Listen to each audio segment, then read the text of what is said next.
How to update Play Store on Android. Hey everyone, welcome back to our channel. In this video, I'm going to guide you on how you can update your Play Store on Android, so make sure to watch the video till the end. In order to update Play Store on Android, it's actually quite very simple. Open up your Play Store. Then, when you want to update apps, you come to your Play Store. But what if you want to update your Play Store itself? To update your Play Store, tap your Google profile from the top right, go to the option called Settings here.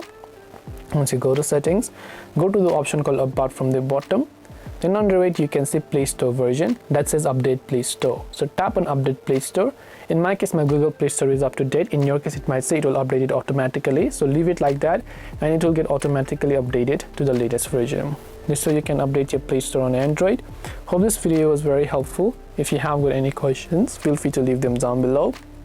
Thank you for watching till the very end of the tutorial and see you soon in the next video.